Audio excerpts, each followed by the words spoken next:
Welcome in to a live edition of the Action Network podcast. It is our NFL Week 1 Sunday night recap. Brendan Glasheen in the host chair, joined by Mr. Brandon Anderson, one of our very best that contributes to our NFL coverage at the Action Network, and our director of research and media, just crunching numbers, coming up with the nuggets, Mr. Evan Abrams. This is your crew all year, folks.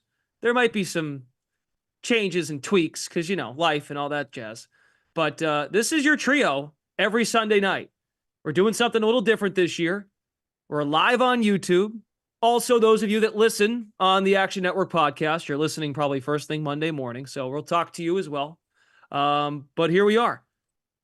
Gents, looking forward to this. We should have a lot of fun. We have a lot to get to, so let's not waste any more time. To keep it simple, we'll go game by game. Some games we'll spend more time on than others. To keep it easy, let's discuss the Sunday night game that just wrapped. Just went to overtime. The Detroit Lions and the LA Rams, a playoff rematch from last year's NFC playoffs, goes to overtime. David Montgomery just pounded the rock into the end zone. 26-20 Detroit. They cover the number. Goes under 53.5. Evan Abrams, I'll throw the baton your way first. Your immediate reaction there. So thinking about this game as it was going on, when you saw 17-3 and then you saw the Rams come back down 14, it actually, the only thing that came to mind initially for me was the fact that we'd already seen 3 comebacks of 14 plus points entering tonight's game. So I believe it would have been like tied for the longest in the wild card era for any week if it would have happened, because we already had Chicago, which we'll talk about, Buffalo and Miami. So big comeback throughout the day. Obviously doesn't happen. And the Detroit cover train just keeps rolling. So if you've laid with the Lions or taken with the Lions in terms of points, which hasn't happened frequently, Goff and Campbell 36-16 against the spread. They keep rolling. I think the interesting thing as well was the playoff game. So this was a rematch. Playoff game closed Detroit -3 and 53. Tonight was 3.5 before the weekend, and then got ballooned up to 5.5. Total open 51, got up to 53.5, 54. So we ended up kind of in the same spot, except Detroit was a little inflated and kind of didn't matter all of a sudden. Power running game by the Lions on the back of Montgomery. He was excellent. Cooper Kupp and Matthew Stafford, their chemistry is strong. Stafford goes for 300 plus, a crucial turnover in the end zone with the Rams charging in the second half of that game. Brandon Anderson, your takeaway from the Sunday night game we just watched. Yeah, it felt like the Lions sort of felt like they gave it away, and then they got to overtime, and it was just like, actually, you know what? We get the best offensive line. Let's just take care of business here. Like we got the restart, we made it, and it was pretty clear. Like the announcers kept saying, David Montgomery's not coming off the field. Like they were just gonna run right down their throat, and I kind of thought they were gonna do that the rest of the game. We didn't get it, but they got there. You know, they covered all the numbers either way, and it ended up. You know, credit to the Rams. I have been down on the Rams, Brendan. You know, they've been my big fade team this year. That they lost, and they lost here. They didn't cover, but they certainly looked better than I've given them credit for. The defense held up pretty stout until that last drive. So, yeah, the Stafford factor is always good. Stafford was balling, just like the no look pass. He's got like the little jump pass going on. So it's just a fun Sunday night game to start out the year. Yeah, I think Stafford in this spot, he's just so underrated when we name and list off top 5 quarterbacks. And I know the young bucks like your Strouds and, of course, your household names like Allen and Mahomes, they steal headlines. But Matthew Stafford is so damn steady. Going back to Detroit, had a big night. But Dan Campbell, Ben Johnson, they can coach, and they schemed it up just well enough to outlast the LA Rams. Let's go next to a 1:00 game, Jacksonville and Miami. This was kind of a fun one. Well, a lot of stuff going on in the morning. I was in the car going to a friend's house to watch these games, and, you know, group chats are popping off. Tickets are getting sent left and right. And this was a text about Tyreek Hill. We're going to leave it at that. He was arrested today. Ends up playing. He's good to go. He cleared to play. And, Tyreek Hill explodes. Waddle had to leave the game with a worried concussion protocol situation. He returns. He's big. Miami come from behind win, Brandon Anderson. But the Jags still hold on. That was one of your picks on Thursday's pod, one of your leans. The Jaguars do deliver plus 3.5. They do cover the number, and the total goes well under. Yeah, we finally found a way to slow down Tyreek Hill. Like, is that the headline here? I guess. I don't know. Not really a thing to joke about. The big sequence here obviously was it's 17-7. Jacksonville is just about to score a touchdown, it seems like, to put the game away 24-7. I mean, it's never away against Miami, but Etienne fumbles at the one, a punch out. Like they got him, they got the punch out, they recover just barely in the back of the end zone. So you get the touchback, and the very next play, Mr. Tyreek himself, 80 yards, speed down the sideline, gone. Even goes with the handcuffs behind the back on the celebration, a few hours after what had happened this morning. You know what? You do you. So right after that, like, that's a 14-point swing. So 17-14 instead of 24-7. And then I think Jacksonville panicked a little bit. They get the ball back. They go for 4th and 1 deep in their own territory. I think they're kind of like pushing a little too hard there. They get stopped. ETN ran all over the field and ended up nowhere. Ended up getting the field goal out of that. They missed the field goal, but it felt like Jacksonville never quite got back after that. And then Sanders ended up getting the walk-off field goal at the end. You mentioned the number. I hope that you followed on the app here, because there were -3s available on like Friday and Saturday over the weekend. That is the bet that I got in, but I know I gave out the 3.5 and said to wait for the 3. So pay Pardon attention me, to that's that right. key number. My bad. You gave out Miami, not Jacksonville. My bad. Yeah, I gave out Miami. Okay. I gave out Miami 3.5. I wanted the 3. We did that with Detroit also, and it turned out that number was right on the number in both of these. So just a lesson to watch for the key number and to shop around. Like you never know. Like, one book just for a second might drop down, and you got to be ready to make the pick. Action app is good for tracking across all the different betting apps and making sure you get the right one. Takeaway for the game, I thought the offensive lines for both teams were pretty worrisome here. Yeah. Jacksonville's line gave up 3 sacks to Trevor Lawrence. Like, that's not the norm for him. He gets the ball out fast, and Miami's pass rush is all in the IR. So that's not great. Miami gave up 3 sacks. Tua gets the ball out fast. Jacksonville's pass rush is really good, but they were getting there. And I thought Miami's timing was really thrown off. So yeah, not a great start here. I was really in on Miami because they've been a really strong starting team under McDaniel, but they kind of looked off timing today. They never quite hit the Dolphins that we know they can be. And they play quickly again here. They play Thursday night. This will not be the last time we talk about the Dolphins here. A little spoiler alert for you there, but 90 degrees Sunday afternoon, no conditioning yet early in the season. Now you play Thursday. I don't know. I'm a little concerned about that. We'll see where this goes for the Dolphins. Yeah, especially now in today's NFL climate where starters don't play in the preseason. I mean, the Brazil game on Friday with the altitude, the conditioning on both ends. I mean, that felt like a Turkey Day game on Thursday. That Brazil game, as far as just the up and down nature of it. I would add quickly before we go to the next game, like, kind of a good sign though that Miami got their crap together. Like you said, kind of a front running team last year. Some pizzazz, right? And Evan, if you have a note on this, I'll throw it over to you. But hey, the Dolphins wasn't pretty. Tua had some back and forth with Brian Flores responding to his comments. They got their crap together, and a come from behind win. That's a sign. That's a good sign, even though it was in their building. I was just going to say, Dolphins tend to do this under McDaniel. 4th time overcoming a 14-plus point deficit, most in the NFL since he got the coaching job, or since 2022. So, I mean, high-powered offense makes sense. It was the second half, though. Last 6 possessions for the Jaguars, punt, downs, fumble, punt. It just, after that ETN, they completely fell apart. So, Brandon was right there. Okay, let's go to Dallas and Cleveland.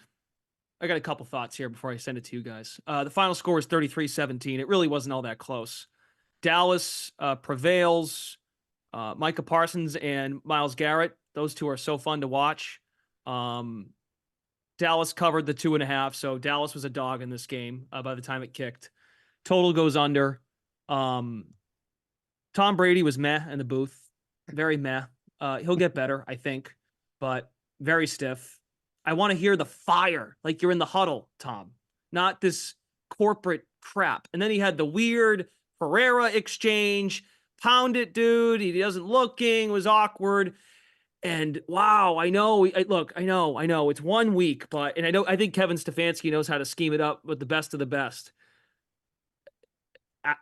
The quarterback's a problem. Deshaun Watson's a problem. Evan, this was bad. They gave this guy $230 million guaranteed. I know it's his 13th game since coming back from all the baggage, but I just saw the graphic Fox showed in like the fourth quarter. The record for Watson, I think, is 8-4, now 8-5 after today. When he starts for Cleveland, this is not good. Like the production's not as good with Watson in compared to the other quarterbacks they've used, such as a Joe Flacco last year. Yeah, the numbers are terrible. He's sacked 6 times, most of any quarterback, I believe, in week 1. 169 passing yards on 53% completion percentage, just across the board. His last 300-yard passing game, I feel like I'm talking about Aaron Rodgers here, but it's Deshaun Watson. Last 300-yard passing game, January 2021 with the Texans. It has been a long time since we've seen this guy do anything. Here's one more. So touchdown to interception ratio. So last 2 seasons, this year and last year, 5 of 7 games, even or worse in touchdown interception. 2022, 4 of 6 games. 500 or worse. So we haven't seen the 2 touchdown, 1 interception, 2-0 out of him. It's just, I don't even know if it's there. 14, 20, and 2 against the spread as a favorite. Just might be what he is now. Yeah. You had thoughts, and Brandon, we got some folks chiming in on YouTube. Again, we're on the Action Network podcast. We're doing a new live feature on YouTube. So thanks for folks tuning in, but folks are already looking ahead. And we can spend a quick second on this. Dallas is a 6.5-point favorite at home. We're going to spend some time on New Orleans, Carolina later. One of our quicker recaps. We can't spend a ton of time on every game, but on the Dallas side, Brandon, your thoughts? Yeah, I mean, credit to the defense. Mike Zimmer, the new defensive coordinator, like they did work. So I don't know yet how much of this is Deshaun and how much is Mike Zimmer. Like Deshaun hadn't played football in a while. We can only give him so much benefit of the doubt for so long. It was 33-10. Cleveland got garbage time in there. They got 2 drives there at the end, 22 plays, 112 yards. They got a touchdown. They got an interception out of it. But take those 2 garbage time drives away, 118 yards for the game up until that, 2.4 yards of play. So that's very bad. I will say this, though. Credit to the Dallas defense.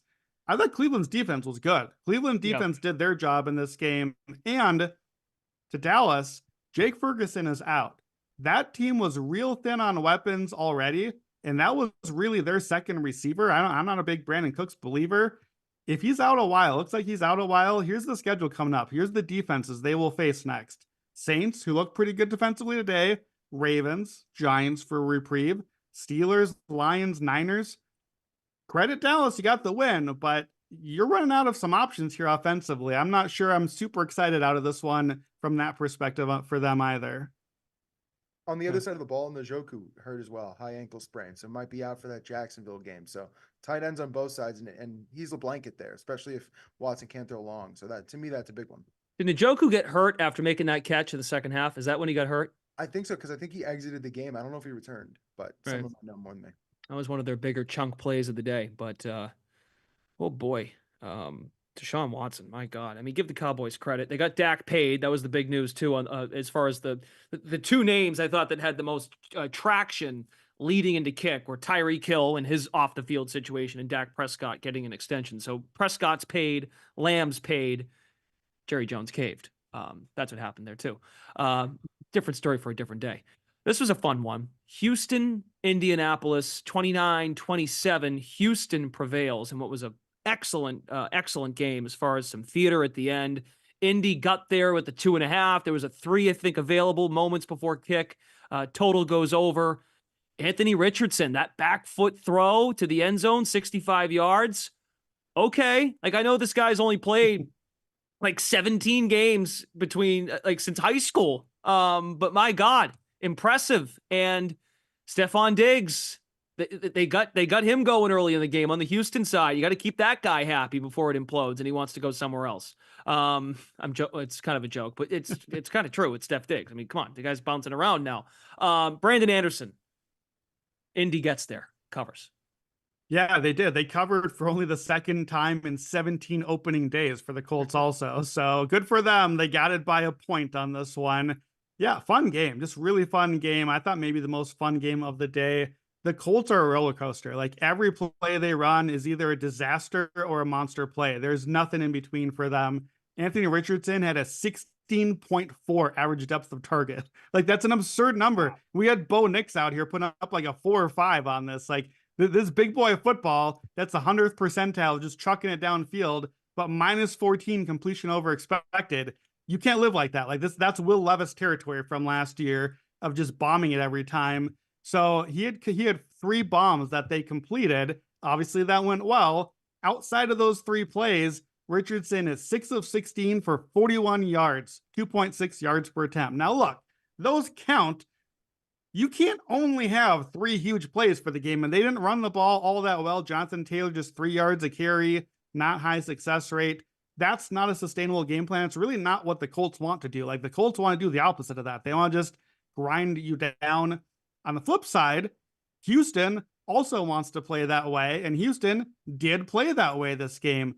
I was down on Houston coming into the season because they run too much in early downs. You got this great passing game now. Why don't you pass better? Will Bobby Slowick really pass better? Well, it turns out maybe you don't have to. If you just make the run game effective, and Joe Mixon, 30 carries, 159 yards, and a score against what was a pretty good run defense last year. Texans started the drive out, started a series out with a run 16 times and converted that series into a first down, all but one of those 16, 94% success rate on those. So that's a pretty good way to run the Bobby Slowick offense, it turns out. That was a good way to run the clock out at the end of the game. So yeah, Houston looked good to go and beat a tough division rival who has multiple big plays like that on the road in week 1. That's a big win for Houston against who I think probably is their top division rival this season. Just fun game, fun all the way. Both teams go on at 4th and goal late. Both teams get the touchdown. Like you love D'Amico Ryans, you love Shane Steichen. These are aggressive coaches, set the tone for their teams. This was just a brawl. And I think if we had 3 more minutes and kept playing them, it would just kept flipping sides after that. But Houston got the win. Yeah, I mean Mixon, what a factor he was today. I mean that watching Mixon, all I kept thinking about was, wow, the Bengals might really miss this guy. I thought more about the Bengals than I did about Houston because, like you said, their aerial attack with the confidence in Stroud, and like you said, we're searching for that next layer. If Houston's really in the mix to be a contender in the AFC, take the training wheels were taken off last year. At some point, I realized that because Houston impressed in the season they had last year, but more development in the Slowick, D'Amico Ryans regime. Okay, before we keep recapping games, Evan Abrams is going to deliver one big stat. What do you have for us? I'm going to give you 2 just because that's how it works here. So one big stat is the fact that all the underdogs, at least the big underdogs, covered this week. So Patriots ended up being the biggest dog, but then you also had the Broncos and the Cardinals, 49 and 27 underdogs at 6.5 points or more in week 1 since 2006. And now 18 of those 19 years, 500 ATS or better in each of those seasons. So that's number 1, big dogs covering you. The Rams basically should have covered. So you would have had all 4 of the biggest underdogs cover in week 1, but didn't happen there on Sunday Night Football. And then the final one, just mind breaking in terms of the Titans Bears game, which we'll talk about in a little bit, but you got to hear it now, which is Titans led this game 17-0, lost 24-17, failed to cover the spread. So dogs of 4+ points that lead by 17+ at any point. We're 66-1-1 against the spread since 2019. Only lost the Texans and Chiefs in that playoff game. It just that type of week 1 pain I didn't think we'd be feeling, but that stat just blew me away. So put it out, and that this is when you had to share it. In the turnaround, so you mentioned the Houston Kansas City playoff game. That was just because that was like we were watching the greatness of Patrick Mahomes start to come to fruition. It was the Bears defense. That wasn't Caleb Williams. It was the Bears defense that changed that whole game. We'll get to Caleb Williams and the Bears later. There's your one big stat. If you want access to all of Action Pro's projections, make sure to sign up for our annual subscription that is currently on sale. Access includes exclusive player prop picks from Mr. Sean Kerner, other members of the Action Analytics team. You'll also get access to exclusive expert articles, our best spread, money line, and total bets, and real ticket and money percentages. To sign up, visit actionnetwork.com/pro today and use code LIVE20, LIVE20 at sign up. One more time, that's LIVE20 at sign up for $20 off. Okay, good deal. Very good. All right. Let's keep going. Let's go back to the 1 o'clock window. Evan teased it with some of these big underdogs that did deliver. The Patriots defeat the Cincinnati Bengals outright, 16-10. Patriots were 7.5-point dogs. There was a 9.5 early in the week, 8.5 earlier in the week, and it got down to 7.5, under 41.5. Look, as a resident of New England, I can't help but be pessimistic in the sense that, was that more about the Bengals being discombobulated or more about the Patriots? Like, are the Patriots, is that defense that good? Or the Bengals just so out of sorts? Chase gets ruled active. We know Higgins out, hamstring, playing on the tag. There's some turmoil there. And we mentioned no Mixon. I think Moss is capable, but Brandon Anderson, the New England Patriots, and they already ruined one of our exotics. They last winless team. They win week 1. Your takeaway? I mean, Jamar Chase couldn't sit out, so I guess the rest of the team did in his honor. This is a disastrous loss. This is the easiest win on your schedule if you're Cincinnati. You have a tough division. You have a tough schedule. Like, straight up, this is a win. This is the win you knew you were getting as the Bengals. You would downgrade their win total by like 0.8 after this. Like, that's how certain of a win this was. So this affects everything. Sorry to your survivor pools. Hopefully you did not take the favorite everyone was taking. Definitely this, we see that in week 1 sometimes. Unfortunately for Bengals fans, not really a surprise maybe. They started 1-3 last year. They started 2-3 the year before. They've started 0-2, both of those. And by the way, up next, in case you're forgetting, Mr. Patrick Mahomes and the Kansas City Chiefs. We know the Bengals like to play them, but boy, it's not who I'd like to play if I was 0-1 and like needing to get a win, get my season right here. Something to store away for future years. Week 1, underdogs of over a touchdown, 26-10 against the spread, 72%. So I didn't play this one. I had in my notes, Patriots or pass. I couldn't get there. Like, I can't do it with this team. I think this is a little more about the Bengals. And I think for me, the question now is that the O-line did not look good. The O-line is banged up. Is that it? Or is it Joe Burrow? Is Joe Burrow hurt? We had whispers about that coming off the preseason. And is that where we're at? And is that where we're at again? Because we keep doing that to start the season. I don't know if we know yet, but that line inflated a lot already, like a field goal up against the Chiefs next week. He's a big, almost a touchdown underdog for a team that is supposed to be a possible Super Bowl contender. Joe Burrow has enjoyed playing the Chiefs, but we're going to have to answer that question. Is he hurt? Is this where they're at? Where are they going here? I don't know if we know the answer from today. It didn't look good. The broadcast cut to Burrow on the bench looking at that hand, and he ended up staying in the game, of course. The line now, Chiefs are -5.5, hosting the Bengals. Yeah, but look, the Patriots, they had no competent quarterback play last year. Jacoby Brissett didn't turn the ball over. Stevenson was a beast. They took what was available to them. Very vanilla, but it appeared that Alex Van Pelt had some reins in running the offense, and Christian Gonzalez was good. He didn't have a great camp, and he was good on Jamar Chase. So yeah, I mean, the Bengals turned the ball over, and the Patriots didn't. So hats off to New England. They upset the Bengals as the biggest underdog, and those of you that had the Bengals in Survivor, sorry. I'll add one note there. Please. It was great. Nick Giffen actually said this in our Discord channel for Action Network, that the expected score for this game was 22.5 to 20.8 for New England. So it wasn't exactly a game that the Bengals should have won either. They legitimately overall looked terrible. Burrow 2-7 ATS in his first 2 games of the regular season now. As Brandon mentioned, he has been starting absolutely terrible. And honestly, overall, through all of those starts early year, he's 1-8 straight up in weeks 1 and 2, 12 touchdowns, 9 picks. Like, it just hasn't looked good. The fun one is Brissett, 33-17-1 against the spread in the first half in his career. So wow. I think he just, a little bit under expectations and way too many points today, obviously.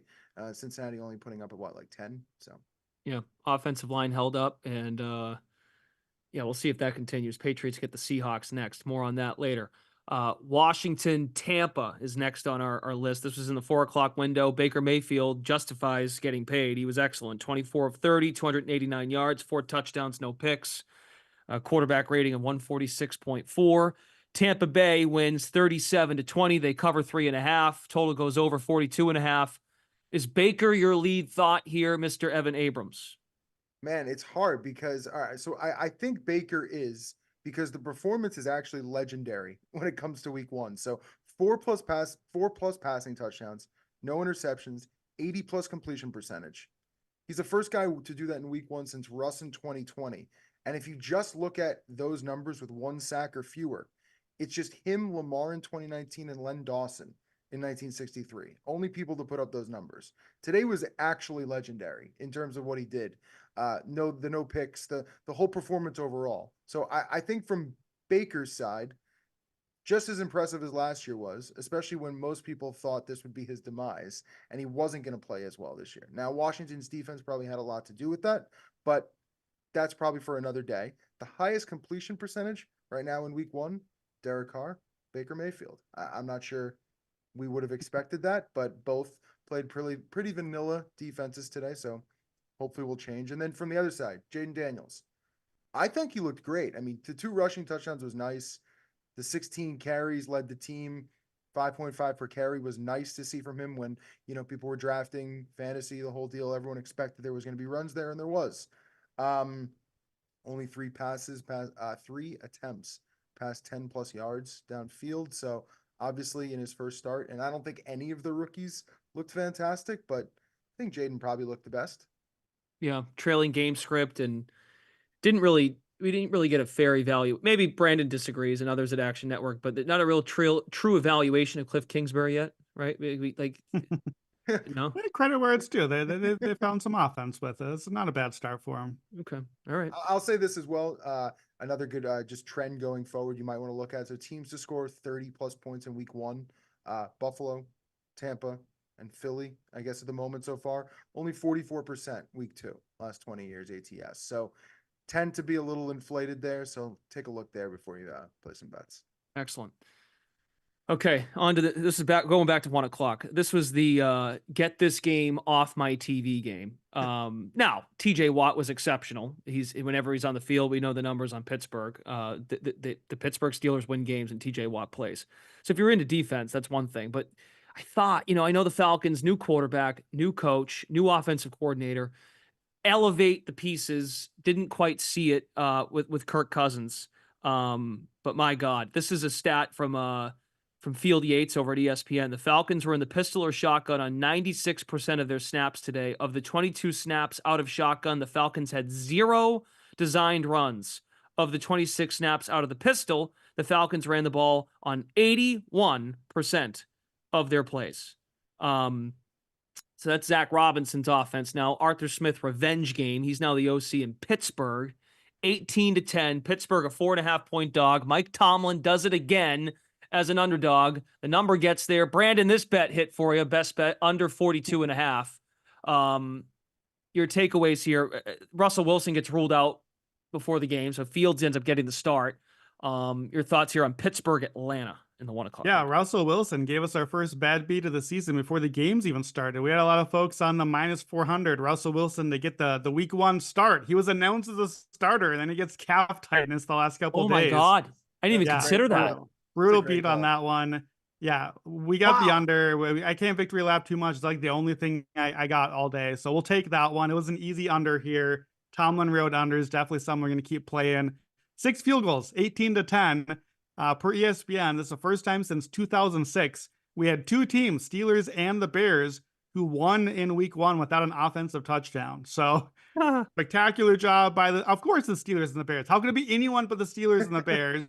The Steelers are 1-0 alone atop the AFC North, just like we all expected. TJ Watt, this is a game where if you just check the stats, you're like, oh, okay, they're a pretty good game. He had a sack, tackle for loss twice, 3 QB hits. He had 2 more strip sacks taken off by penalties. So, and to be fair, penalties, one of them was an offside. So you're probably like, that's aiding the strip sack, but the dude is a monster. Like, I had this game on, the corner of the YouTube TV setup. And every time I look, TJ Watt is in the backfield. Are they doing a replay? Nope. It's just TJ Watt again. Kirk Cousins, 2 interceptions, fumbled snap, 2 sacks, and don't forget, 2 more strip sacks that got taken off on penalties. He was not good in this game. And yeah, I had that same note you did about the pistol, the shotgun. Who cares? Why do we care? That's a tell. If you're the Steelers, who's a really well-coached defense, and you line up and are always passing out of a formation, guess who's coming? TJ Watt. He's going to live in your backfield. He knows exactly what's happening here. That's dangerous to me because it's not only a tell, it's, oh, why would you do that? Well, maybe because your quarterback tore his Achilles and can't really go off his back foot quite yet. He's maybe not quite all the way there. That's a thing that I'm going to be very cautious of with the Falcons early on. Definitely a team that I'll be playing cautiously, looking to fade, looking to do a team total under or a game under. This is definitely this wasn't a fun game, but it was a game I learned a lot from. So that's why I wanted this one a little further up the list here, even though it's not fun to talk about. It was fun to make some money off of it. Hopefully we can do it again with these 2 teams. Falcons at Eagles next Monday night. Totals at 48.5. Philly's a 6-point favorite. Playing there. Yeah, and as my Vikings fan will tell you, without looking it up, Kirk Cousins on Monday night, don't do it. You ain't going to like your money on it. And it's against Philadelphia because they played Philly last year, Monday night, Vikings and Eagles early in the year. Maybe that was 2 years ago. But yeah, it's Kirk Cousins Monday Night Football. Also absurd, the Steelers keep winning 1-score games. So you can add it to the list from last year when they finished 9-2, and they're over 60% since 2007 with Tomlin. They just always figure out a way. Absolutely unbelievable. So spend a quick minute on Vegas and the Chargers. This was one of the early 4 o'clock starts, 22-10 Chargers. It was a 1-point game at halftime. Was curious to see what it looked like with Jim Harbaugh. There's concerns with Justin Herbert and the plantar fasciitis coming in. And they look, it was a balanced attack. They ran the ball 27 times. They threw the ball 26 times. It was nothing snazzy. But look, I think Jim Harbaugh can coach, and you get a soft landing with Vegas. You got Carolina next week. The under delivers, and the Chargers cover the 3, Evan. Yeah, I mean, in terms of how this game rolled out, the Minshew sack fumble with Khalil Mack was probably one of the top 2 plays in terms of what kind of pushed it towards the Chargers. And then the Raiders punt on 4th and 1, which people have talked about right, wrong. Even Pierce had to talk about it in the post game. So, and then just to put some data behind that, it's the first 4th and 1 punt in plus territory when down a score in the 4th quarter since Rex Ryan's Bills did it against the Ravens in 2016. That's per Sport Radar. It just really just changed the game in terms of the decision overall. The fun thing is Jim Harbaugh just keeps winning, obviously winning the title at Michigan, now 1-0 here, hasn't lost since TCU in 2022 against Max Duggan, so he's got a little streak going there. Been a little while. In terms of the game overall, the thing that it was nice to see from the Chargers was running the ball. 27 rushes, 6.5 per carry. It's exactly kind of what we thought from the Chargers. All these different running backs, all these different situations, getting rid of the receivers. They look pretty good. Ladd led the team in targets. So that was pretty expected on that one. The one thing is, in terms of only winning by 12 points, well, the Chargers had a +3 in turnovers. So teams +3 turnover margin, 92% straight up, 92% against the spread. Chargers were just going to win the game with those types of stats in there. And then the one great one, which obviously just keeps happening in terms of what Minshew can put up on offense, but now 1-15 straight up as an underdog in his last 16 starts as a dog, dating back to 2020. So just not getting his teams over the hump there. Tennessee, Chicago. Evan teased this earlier. What was it again? Was the stat 60? So now is the second ever loss when an underdog of, go ahead. What was it again? Yeah, since 2019. So Titans led 17-0, lost 24-17. Dogs of 4+ to lead at 17+ at any point in the game. We're 66-1-1 ATS since 2019. My God. Wow. So 24 unanswered by the Bears. They get there and cover the 4.5. There were some 3.5s out there as well before kickoff. Under 42.5 just gets there. So the Titans melt away +4.5. The Bears defense was exceptional. Brandon Anderson. What about Caleb Williams in his debut? I mean, isn't it just a Bears quarterback to just come in and get the win because the special teams and defense touchdowns? He's going to fit right in here in Chicago. Yeah, special teams were a disaster on both ways this one. The Titans got a touchdown, and then the Bears muffed the new kickoff. And by muffed, I mean they like punted it 20 yards forward trying to recover it. I don't know what was happening there. They're up 17-0. How did the Bears get back in it? How about a block punt touchdown by Simone Biles' husband? Just as Hard Knocks foretold, Jonathan Owens celebrating in the end zone. I hope you like special teams and defense because there was no offense in this game. Caleb Williams, 14 of 29, 93 yards. I just saw that in my notes. I had to check. Did I forget a one there? Was there at least a one in front? No. 93 yards, 3.2 yards per attempt. Will Levis was somehow worse. He had a fumble. He had 2 interceptions, 3 sacks. Horrendous pick six where he's getting sacked and he's just like, buddy, just go down. He's like trying to flip the ball out of bounds or something. I don't really know. Like they gave the game away. This was to me the stale waste game on the schedule for me. Week 1, just 2 young teams, young quarterbacks that are unpredictable, and that's exactly what we got. We had no idea what was going to happen here, play by play. They both made some plays. They had their moments, but I think there's going to be pretty difficult to predict teams early on. So definitely teams that we should be careful of. Caleb Williams, you're going to get to watch him next week, Sunday night in Houston. That's the big game. First road game for our guy. I hope he does better than 93 yards and under 50% of his passes. Okay, very good. Yeah, and plus you got a new, Brian Callahan's the new head coach in Tennessee. Eberflus is still in Chicago, but they're Waldron's the new offensive coordinator who's kind of breathing down his neck, if we're being honest. I mean, that's why they made the change of coordinator, because Eberflus, and they got it done defensively. Like he's getting his side of the ball right, which is good as a defensive head coach. All right, a couple of quick hitters. We'll spend just a minute each on these games, and then we're going to work into Monday night, and then also some. So a hot read from Brandon looking ahead to week number 2. Let's do a quick minute here on Arizona and Buffalo. This was a fun game that also came down to the wire. There was a certain play, Jonathan Gannon. Why did they run the ball on, what was it, third and 10 or third and, I think it was 3rd and 10. They ran the ball on 3rd down, and he left 2 timeouts on the board. It was horrible. But Kyler Murray was fun, and look at the Bills, okay, no Diggs. They got Joe Brady now for a full off season. Nope. Got to get that cape back out. Got to put the Spidey suit back on. Josh Allen, save our lives, Brandon. I mean, I think they tried to do the Brady thing early. It was 17-3 Cardinals near halftime, and Allen had 3 passing attempts at that point. I think they were trying to do the power run game. They did the power run game. Josh Allen's power run game, which is what they kind of came back to later on. I think the Bills were just a little bit better. Not a ton to see here at the end of the day. Credit to Buffalo for finishing the job. We saw last year in week 1, they gave one away like this. Allen sometimes goes Superman mode and it goes bad. So they got the job done this time.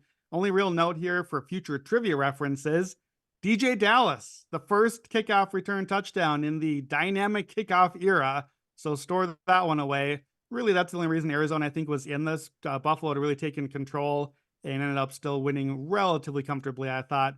Marvin Harrison Jr. only 1 catch, 4 yards his first game. Yeah. That was like a second-round fantasy pick. That's not what we're hoping for out of him. So we'll see how that target share goes. That could be interesting under to keep an eye out on for a while. Greg Dortch, the leading Cardinals receiver. Not Trey McBride, not Marvin Harrison Jr., not even James Conner. It was Greg Dortch. Michael Wilson caught a touchdown in this game as well for the Cardinals. They do cover. They cover the 6.5, 34-28 the final. That game did go over 45.5. Denver, Seattle. We had 2 safeties in this game. Sean Payton's going to need some time with Bo Nix, as Brandon teased earlier, but not great. And then it's Seattle. I know that a lot of the folks at Action Network were on Seattle, Evan, and the Seahawks did get there against Sean Payton's Denver Broncos, 26-20. So the people did get there on Seattle. Second most popular Survivor pick of the day. So if you decided to stay off of Cincinnati, you most likely ended up on Seattle. And it's probably worth noting, so Denver loses the game but gets the cover. And then we talked about Washington, who completely got blown out. So now you've got rookie quarterbacks week 1 who have to play on the road. 8-21 straight up since the merger. And those teams losing by about 5 points per game. So margin decent, but I mean, when you look at Bo Nix, if it wasn't for Caleb Williams, we would have said this was probably or definitely the worst performance. 3.3 yards per attempt, 2 interceptions, only 138 yards. And if you've been hearing a lot during this show, 138, 144, 155, all these low passing totals, I believe 17 quarterbacks were under 200 yards, something close to that, which is the most we've seen in almost 10 or 15 years. So the quarterbacks today, most of the performances were pretty bad. And if you just look at Denver overall, 3.3 yards per play on 69 plays is very difficult to do. It was a very bad performance overall by the team. Yeah, I really don't have too much more other than I thought the thing that was super interesting was more Tyler Lockett just when we thought he was gone. 7 targets, 6 catches, 77 yards. Everyone thought it was DK Metcalf time. Well, not this week. And Geno ends up now 10-15-1. So he doesn't get the cover against the spread as a favorite. And he's 6 games above 500 as an underdog. So I just always watch out when laying points in that situation. But the other thing, next week, Denver, Pittsburgh. Right now that total looks at about 37.5. And it's down 3 or 4 points already. So I wouldn't be surprised if Justin Fields or Russell Wilson against Bo Nix is like 36 by kickoff. And we're in September. Like that's like, I would almost get it. Those 2 cities, no matter where the game is, Denver, Pittsburgh. Are we already in effing November for crying out loud? Like, yeah. All right. But that's why, it's week 1, a lot of time. That's why this transitions well. Panthers Island, Brandon. Concerned? The island has taken water and gone under. We have bailed. We're swimming for wherever we can find some hope. You're out? It was ugly. It was bad. Now look, we lost the game. A lot of us at Action were on the game today. A lot of the trends up against Dennis Allen and Derek Carr. I will bet them again the next time we get a chance. This was ugly. This was terrible. All the stuff we thought about, like, all right, well, Dave Canales, quarterback whisperer. Hey, guess what? Bryce Young still sucked today. 13 for 30. Baker Mayfield, career day without Dave Canales. Might have to reevaluate that prior a little bit. Carolina as a team finished under 200 yards, 1 of 10 on 3rd down, 3 turnovers. Is very bad. It was very bad today. The Saints defense is good. We knew they'd probably be the best unit on the field. They did their part. Okay. 1 week. Panthers, Chargers next week. And the Saints, as we teased earlier, they go to Dallas. The Cowboys are a 6.5-point favorite in that game. Last one, quick minute on Giants and Vikings. The Vikings win 28-6. Tyler McVay, Kevin O'Connell schemes it up for Sam Darnold to win did they end up being favorites, Minnesota? Yeah. They did, yeah. They did. Minnesota as a road favorite with Sam Darnold as their starting quarterback. He did have Kyle Shanahan whispering in his eardrum for a whole season last year. Minnesota gets the job. It was, again, kind of like the Bears. Defense really was the theme here, Brandon, for Minnesota to pull away in this game. Yeah, not often you get a guaranteed frozen pizza game on opening day, but that's what this game was. This was always going to be our last game of the day. Only thing uglier than the Giants in this game was their heinous throwback uniforms. I don't know what you're doing with that on day 1 out here. So I wore my jersey. Vikings 1-0. Probably not going to get to wear it much this season. I'll take the win. Very good. All right. Moving on. We're going to do Monday Night Football. Then we'll do the hot read from Brandon, which is where he evaluates and identifies a game, a line that he likes now for next week, next Sunday. And then we'll get on out of here. So I'll turn to Evan first, if he's got some tidbits for us. Jets, Niners, Aaron Rodgers, healthy, we think. The line's down to 3.5. Not 4.5 anymore, down to 3.5. Jets are 3.5-point dogs. 2 very noisy franchises, right? A lot of stuff going on in the offseason. Rodgers, of course. And then you get the Niners with their contract situations. But Trent Williams is going to play. Brandon Ayuk, he's all set. Are they ready? I mean, we've been talking a lot about conditioning and no preseason. So how are the Niners? Like, where are they at? And then Brock Purdy also has real expectations, I think, going into a season. There's a big spot. Where are we at here on Jets 49ers, Evan? Well, opened long time ago at 6. been down, I think, as low as 3.5, now sitting about 4. Market's been on the Jets pretty much since the start. And then the fun stats kind of going into this are Rodgers won 10 straight Monday Night Football starts. That includes playing 34 seconds and then, still beating Buffalo in that game. So he gets credit for it. People have talked about the Super Bowl stat, the Super Bowl loser, 5-19 against the spread, first game of the next season. San Francisco, honestly, in general, has struggled at home to cover spreads at all over the last about year or so. There was a pretty bad streak in there. I mean, personally, in terms of what I'm going to bet on, I'm going to give you a fun, just an anytime touchdown. I like Breece Hall, anything plus money. Touchdown 3 straight games to end the year last year. He's actually scoring in 63% of road games for the Jets. I think they'll rely on him to get a weapon and, a little pressure off of Rodgers. So I do think he gets in. And the other note I'll add, AFC East, actually 3-0 heading into this game. So if the Jets could actually find a way to get this win, they'd be the first division, I believe, since 2021 AFC West and NFC West did in the same season, 4-0 in week 1. So see if the Jets can get it done. Okay, very good. And that's right. And then we got we've got Miami and Buffalo playing on Thursday night. Okay, Brandon, we have an angle here on this game as far as a play or just a lean. Where are we at for Jets and 49ers tomorrow night? Yeah, this was a bet we gave out on the Friday pod. So I'm in on the Jets. Give me the +4 if you can get it. If it is down to 3.5, honestly, might pivot to the money line, +175. I think that might end up being the better value there. Aaron Rodgers, not a lot of times underdog in his career, only 24 times. It's pretty wild over as long a career as he's had.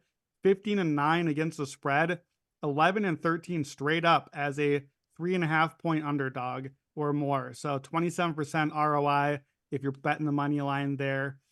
I must admit, I don't love Aaron Rodgers, having not seen him in the preseason after what we saw Kirk Cousins today with the whole Achilles thing. But part of my read was that Rodgers was supposedly ready already in December. I don't know if I believe that, but this is 9 months later.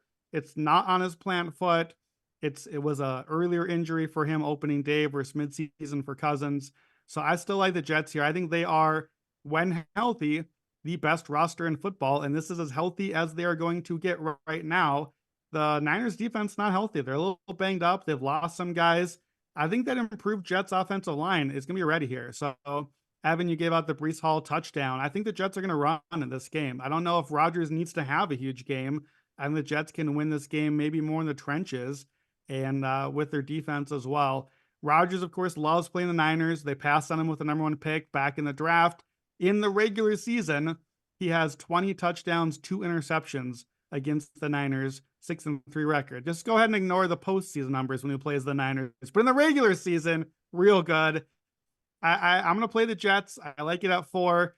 If you are a little tepid because of the Rodgers thing, I don't blame you. I could see kind of shaking off the rust early on. This maybe could be a live spot too if you want to wait and look for a better line or a juicier line later on for the Jets.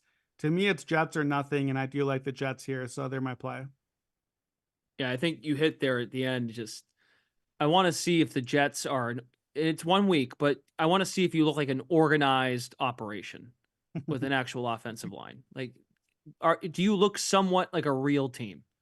But I think you're right. They're going to run the ball a lot. And this could be a low-scoring game. Total's 43.5 with Aaron Rodgers and the San Francisco 49ers playing. And like we mentioned, Williams is a go, got back to practice late in the week. Same with Brandon Ayuk with the contract being hammered out. I don't think we're going to see Hassan Reddick. I don't think that's happening. He didn't practice this week for the Jets. That continues to be a contract dispute between those guys.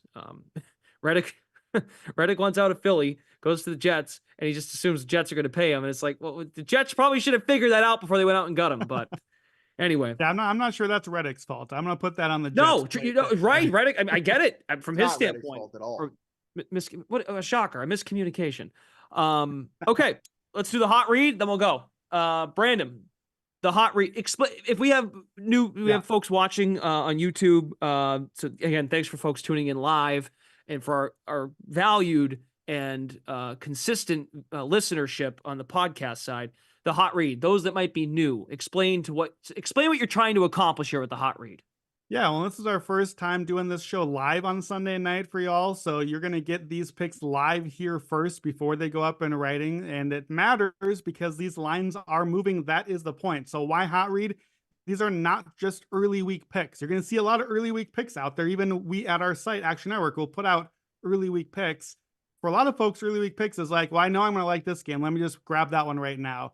Hot read is about the number also. And I know you're always planning to play the number, but you want to grab the number now. There's something specific about a number that I don't know is going to be there by the end of the week, maybe not even by tomorrow morning. That's why you're watching now to get this one. So I'm going to try to do 2 hot reads a week usually. My first one here is one that's going to be familiar to you. If you listened already last week, it was my look ahead play. I'm going back to the one. I'm doubling down. Give me the Seahawks -3 at the Patriots. That was the look ahead over the weekend that had crept up to 3.5, 4. Now we're back to the key number because what happened? The Patriots got the big win against the Bengals. So that line moved back down to 3 here. Now, as I'm talking, the line's already creeping back up. It's like a -115, a -118. I'm seeing a 3.5 already at some books. 3 matters. I don't need to explain that to you. You want the key number. So why the pick? I think the Patriots defense was solid, but I think that was a Cincinnati game, not a Patriots game. Credit where it's due, but I think that was about the Bengals. Seattle, really, they had a nightmare first half. Like they had multiple drives start at like the 1, the 4. They had first down and 15, first down and 17. They had 10 possessions in the first half. Like it was a disaster. They got nothing out of it. When they had 2 decent possessions, they scored. And in the second half, they looked good. They scored. The offense got moving.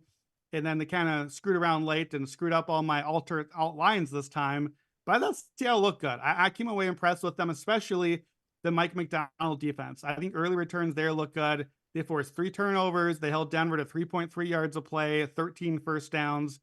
New England offensive line is not good. And the Bengals couldn't get a lot of pass rush on, but McDonald's going to bring the pressure. And I think that they're going to have a tough time scoring here, even at home. So I still like Seattle, and I definitely want this again. I added to my position, and if you didn't play yet, there's a second chance to grab Seattle here. So Seattle -3. That's the first hot read, Brendan. Okay, very good. And your next one is actually you're gonna look to Thursday night this week, week 2. I couldn't believe this until I just looked myself, but there's a big number here. The total for Bills and Dolphins.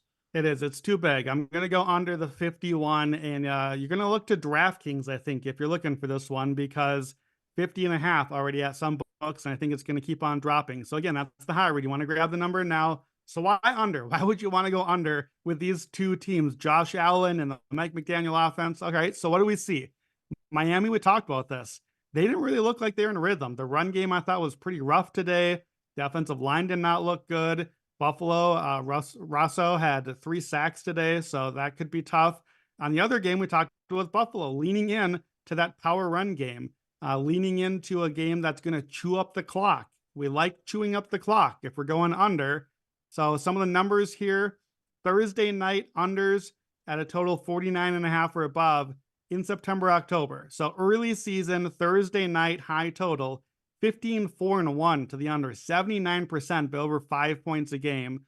It's early on. It takes a while to you figure out that offense and get your rhythm going. Mike McDaniel, 4-2 to the under when it's 51 or higher. And McDermott, road unders, 61%. And of course, you know about the primetime unders as well, 59% the last 4 years. So just a lot of trends here.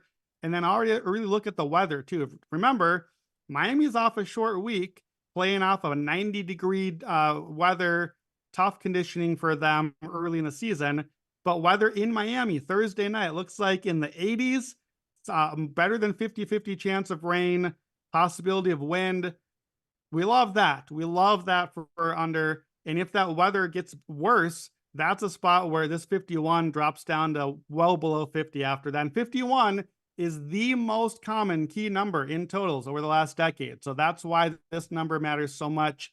You knew about the 3 on Seattle. You don't necessarily know about the 51. Key numbers are tough with totals, but I want to grab that 51. It's at DraftKings. Take the under for Thursday night.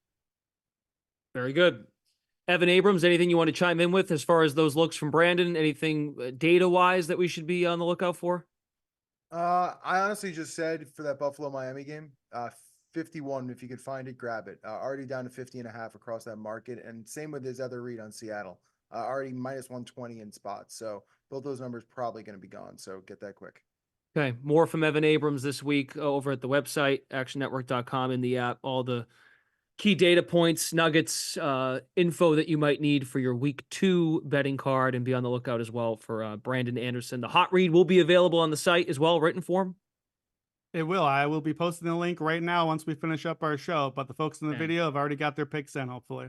Very good. Okay. So each week, Brandon will do it here on the pod and also written form if you need to go back and reference it. But as he mentioned, you want to get it sooner because that's the whole idea. Once the number moves price wise and of course the line. Here's 2 more for you before we leave. Kickers, Yeah. 50 plus yarders were 19 to 21 in week 1. Only misses from Tucker and York. And kickers, perfect extra points. So kicking was and overs were, I believe it was 7 and 8 or 8 and 7 to overs, one way or the other, depending on the closing number. So didn't affect totals, but kickers were looking really good. And we just saw this tweet. I've got to end this one in our Action Network Slack. But 33 passing touchdowns for quarterbacks right now going to Monday Night Football. Last year we had 37 at this point. Year before that, 51, 61. So really, really bad quarterback play in week 1. So we'll see if that trend continues. Well, and those kickers might have impacted the totals because week 1 is usually an unders time. So maybe That's the fact that it's near 50-50 is because we got some of those extra kicks coming through. Yeah, good point. So as we said, if you jumped in while we once we got this off the ground, we will be your trio every Sunday night, most weeks during the season, to recap each Sunday slate in the National Football League. As we get into the thick of it, into the weeds of the season, we'll do some more bigger picture trends and maybe award market stuff. But again, I know we realize there's a lot going on today. Everyone's losing their minds over one day of football. But be on the lookout for more bigger picture stuff. How unders are doing, for example, or how, quarterback play with, as you mentioned, the kicker play, anything that stands out like a sore thumb as far as trends, we will be on it. Evan Abrams is our Director of Research and Media at Action Network. Brandon Anderson, one of our great NFL contributors. My name is Brendan Glasheen. Thank you all so much for tuning in live on YouTube, the Action Network YouTube page. Please subscribe, turn on that little bell when we go live. You'll be aware of it right around that same window going forward like we did tonight. And those of you listening to the Action Network podcast, thank you as always. Please leave your 5-star ratings and reviews there. That's it. We're done. We'll join you again next Sunday night here on the Action Network podcast. We'll see you.